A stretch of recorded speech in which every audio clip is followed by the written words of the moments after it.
श्री स्वामी समर्थ। स्वागत आहे तुमचं माझ्या YouTube चॅनल मध्ये। आजचा दिवस तुम्हाला खूप छान सुख समाधानाचा आणि आनंदाचा जाओ ही स्वामींच्या चरणी प्रार्थना करते आणि आज या नवीन व्हिडिओला सुरुवात करते। तर बघा माझ्या मित्रमैत्रिणींनो, उद्या 25 जून वार बुधवार आणि उद्याच्या दिवशी आलेली आहे हर्ष अमावस्या। तर आपल्याला अमावस्येच्या दिवशी घराच्या मुख्य दरवाजावरती म्हणजेच उंबरठ्यावरती आपल्याला एक वस्तू जी आहे तर ती आवर्जून ठेवायची आहे।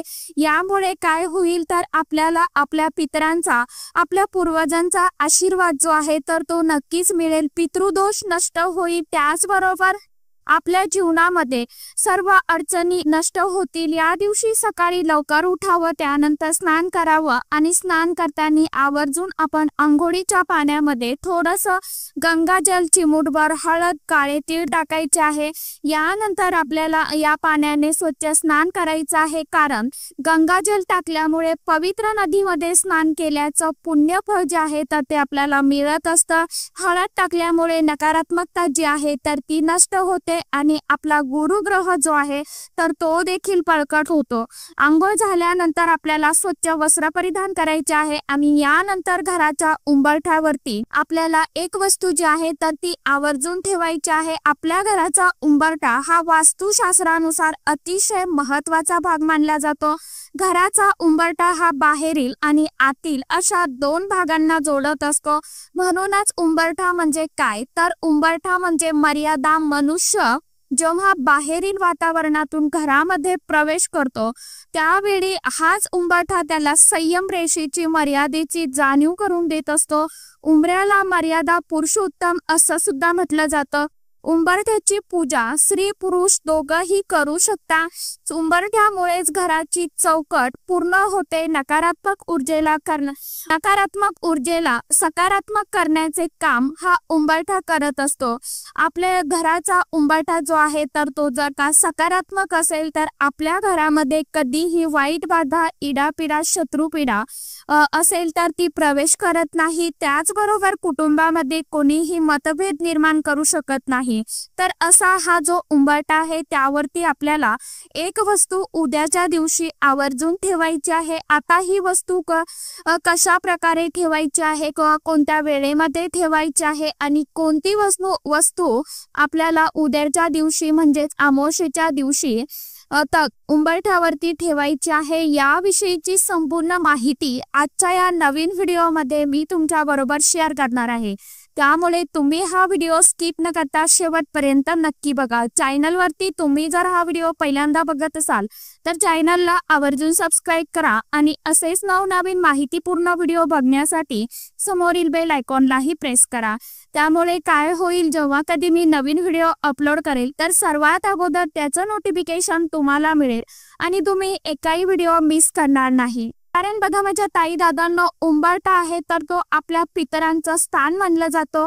म्हणजेच आपले पूर्वज जे आहेत तर ते आपल्या उंबरठ्यामध्ये वास्तव्य करत असतात आणि बऱ्याच वेळेला काय होत असतं की आपल्याला पितृदोष निर्माण झालेला असतो। पितृदोष का लागतो तर आपण जर आपल्या पितरांची व्यवस्थित सेवा केलेली नसेल किंवा त्यांच्या बाबतीत आपल्याकडनं काही चूक झालेली असेल तर पितृदोष निर्माण होतो आणि जर का पितृदोष निर्माण झाला तर माणसाच्या जीवनामध्ये खूप संकटे, अडचणी, अडथळे येतात, खूप ताणतणाव निर्माण होत असतात। आणि पितृदोष जर असेल तर देवाचा आपण कितीही केलं, कितीही पूजापाठ केले तरी सुद्धा काहीही उपयोग होत नाही। पितृदोषामुळे विवाह योग जो आहे तर तो देखील जुळून येत नाही, संतती प्राप्ती होत नाही, सतत आजारपण, उद्योग व्यवसायामध्ये वाढ होत नाही। त्याचप्रमाणे मुलांच्या आपल्या घरातील सदस्यांच्या प्रगतीमध्ये अडचणी, अडथळे निर्माण होत असतात। आपल्या कुटुंबाची कधीही पितृदोषामुळे प्रगती होत नाही। तर हा पितृदोष जो आहे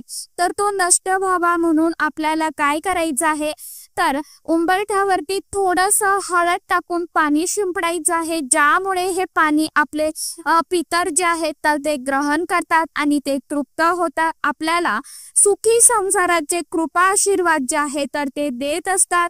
हळद जी आहे तर ती माता लक्ष्मीला प्रिय आहे आणि त्यामुळे माता लक्ष्मी देखील आपल्या घराकडे आकर्षित होत असते आणि पितरांचा आशीर्वाद जर आपल्याला मिळाला तर आपल्याला कधीही पितृदोषाचा सामना जो आहे तर तो जीवनामध्ये करावा लागत नाही। तर अशा प्रकारे सकाळी आपल्याला उठल्याबरोबर स्नान झाल्यावरती पहिली गोष्ट करायची आहे ती म्हणजे आपल्याला उंबरठ्यावरती पाणी शिंपडायचं आहे। त्यानंतर आपल्याला थोडीशी हळद घ्यायची आहे, यानंतर त्यामध्ये थोडासा गुलाबजल टाकायचा आहे, गंगाजल टाकायचं आहे, गोमूत्र टाकायचं आहे आणि थोडासा भीमसेनी कापूर तुमच्याकडे असेल तर तो टाकायचा आहे।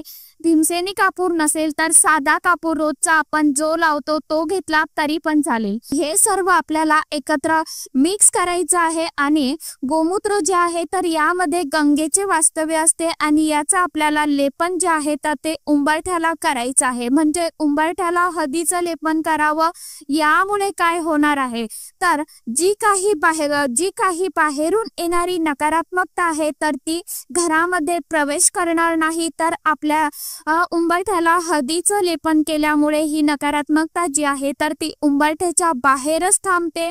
म्हणून ही नकारात्मकता नष्ट होण्यासाठी आपण हळदीचं लेपन जे आहे तर ते उद्याच्या दिवशी आवर्जून करायचं आहे। त्याचबरोबर हळद जी आहे तर ती माता लक्ष्मीला खूप म्हणजे खूप प्रिय आहे आणि या हळदीमुळे माता लक्ष्मी ही आपल्या घराकडे आकर्षित होत असते।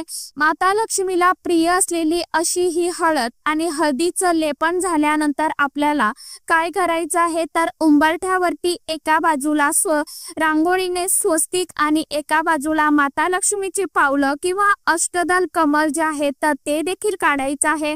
स्वस्तिक असेल, अष्टदल कमळ असेल किंवा माता लक्ष्मीची पावलं असतील, अशी ऊर्जादायी प्रतीक जे आहेत तर ती आपल्याला काढायची आहे। ऊर्जादायी प्रतीकांचा वापर जर आपण आपल्या उंबरठ्यावरती केला तर आपल्या उंबरठ्याची सकारात्मकता जी आहे तर ती वाढत जाते।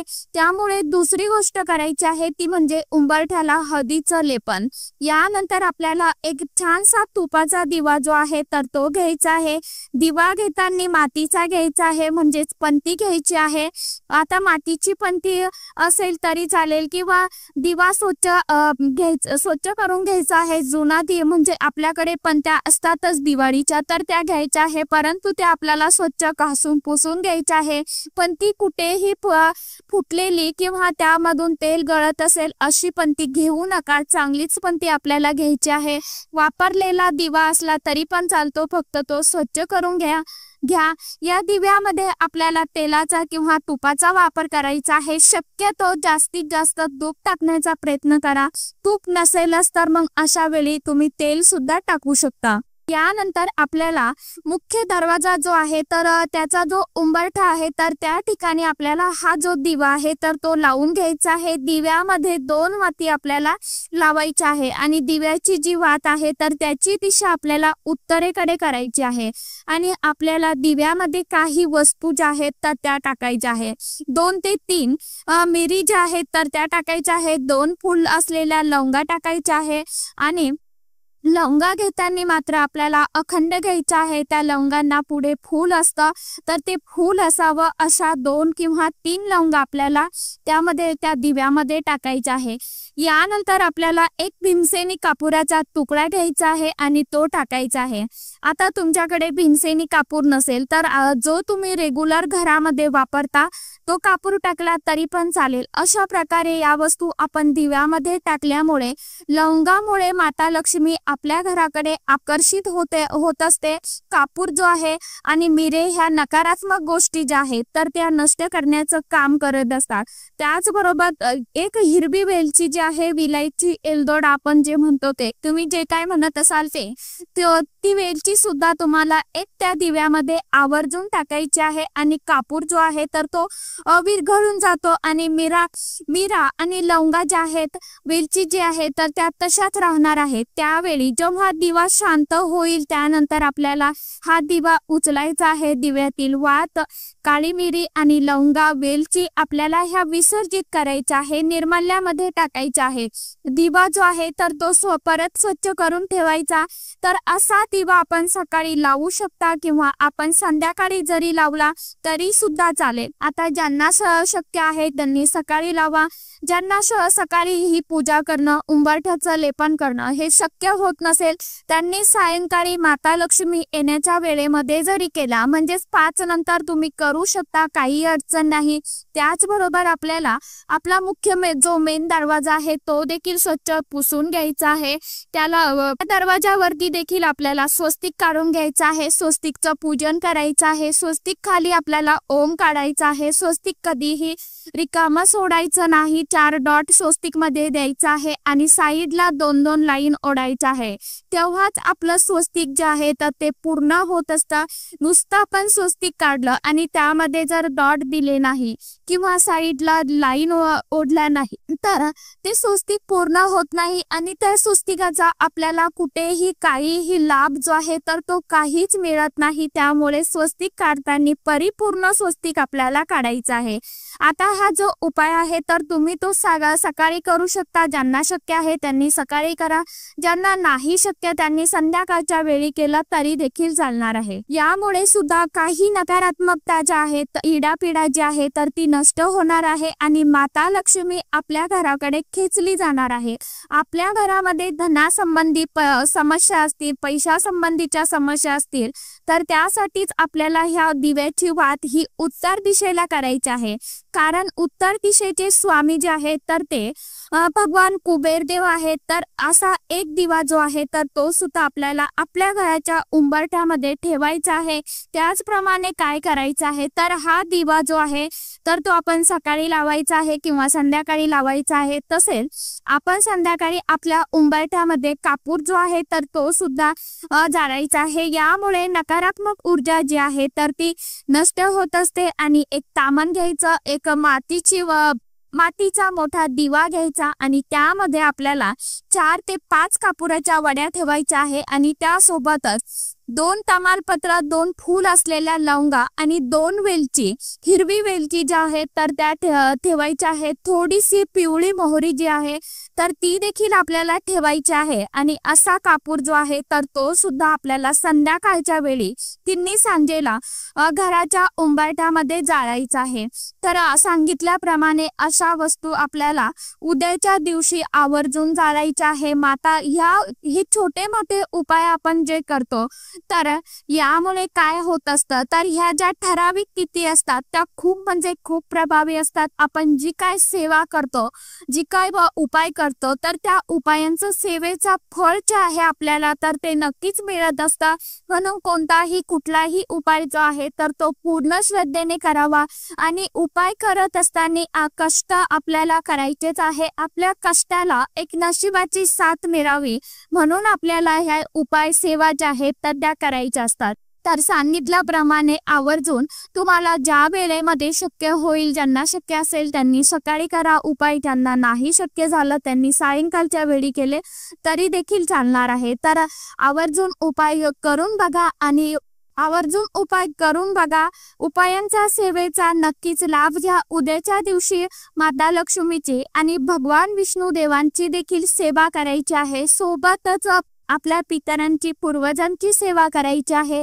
ह्या सर्व गोष्टी आपण ज्यावेळी मनापासून आणि श्रद्धेने करतो, आपली भक्ती जेव्हा वाढत जाते त्यावेळी आपल्या परिस्थितीमध्ये ऑटोमॅटिक जे बदल आहेत तर ते आपल्याला झालेले दिसायला सुरुवात होते। कुठेतरी आपले जे काही पैसा येण्याचे मार्ग आहे ते बंद झालेले असेल तर ते हळूहळू खुले होतात आणि आपल्या घराकडे पैसा यायला सुरुवात होत असते। तर सांगितल्याप्रमाणे आवर्जून उपाय सेवा करून बघा। तर चला, आजच्या व्हिडिओमध्ये इतकीच माहिती होती, कशी वाटली नक्की सांगा। व्हिडिओ आवडला तर चॅनलला आवर्जून लाईक, शेअर, सबस्क्राईब जरूर करा। परत भेटूया अशाच एखाद्या छानशा व्हिडिओ सोबत, छानशा माहिती सोबत। तोपर्यंत सर्व माझ्या YouTube परिवाराला श्री स्वामी समर्थ।